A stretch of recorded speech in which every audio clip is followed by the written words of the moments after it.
Hi everyone, I'm Jessica. And I'm Tracy, and this is She's on Top. The nitty gritty. We were supposed to say that together. The nitty gritty. If you're new to our channel, please hit on the subscribe button because we would love to have you as part of our community. And also please click on the bell button as well, and that way you'll get notifications of all our new videos. We do release one every Wednesday. The nitty gritty is the place where we share specific tips from our experts. The other ones we share are kind of their general stories. Here we're going to give tips that are takeaway on apps, anything that you can use to build your brand. Today we're interviewing Joanna Track from The Bullet. Joanna Track has built a number of successful businesses with a direct mail list. So we're learning from her tips on how she did that.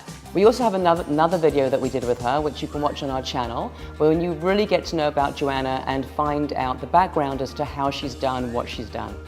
Hope you enjoy.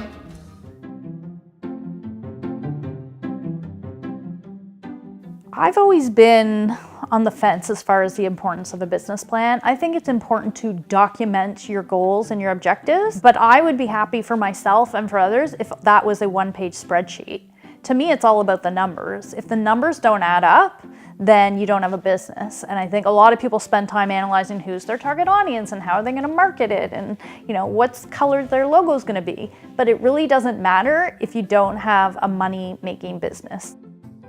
You have to be really patient. I always coach people that there's no point trying to focus your efforts on any of the other aspects of the business, selling advertising, any of those other things until you have critical mass. So you have to set a certain time period where you're going to be completely focused on building the list.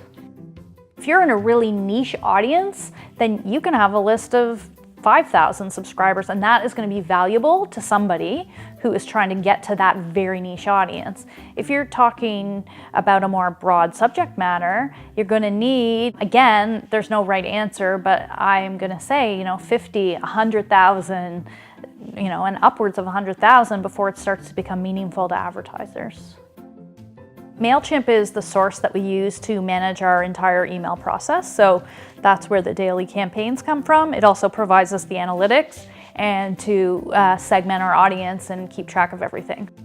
We rely very heavily on Slack. That is how we do all our communication during the day and in the evening to figure out what the news stories are and also just communicate with each other. We have an office, but we do work a lot remotely. But within Slack, we are able to create channels for every subject in the newsletter. So we have channels for politics and business and sports and everything. So it keeps it very easy to keep track of the different threads. Whereas if we were just emailing or texting, it would be very challenging. When you start a business, it is challenging to set growth expectations because you're starting from base zero. And so you don't know, what is good? How long is a piece of string? To me, 2 years is like you've put in your time, you've tried a number of different things. If you're not seeing growth of some sort, then you need to revisit whether it's a healthy business strategy. The way I go about approaching brands is, well, of course, I leverage the contacts that I already have, people who I've known through my various businesses, friends of friends, take advantage of that. It's a lot easier to get a foot in the door when you know somebody, but I do a lot of cold emailing, mainly through LinkedIn.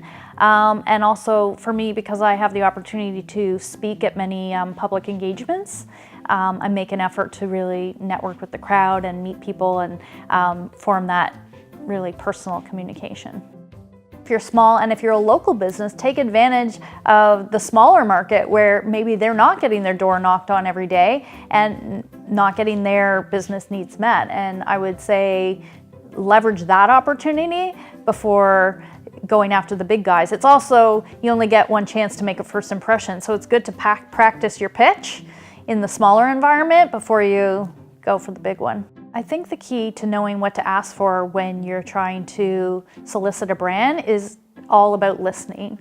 What are their business needs? What are their issues? And how can you solve it? So I almost try not to go to meetings with a fully baked pitch because I want to hear what they need and then come back to them and tailor something specifically to them, which I think has more likelihood of getting their interest.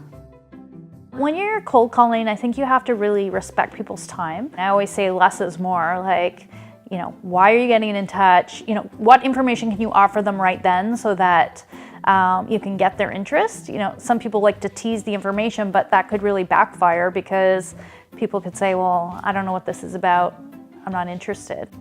I've used PR specifically in order to get press in specific publications, especially when we're launching. When there's really new news is the best time to take advantage of that as a channel for getting the word out.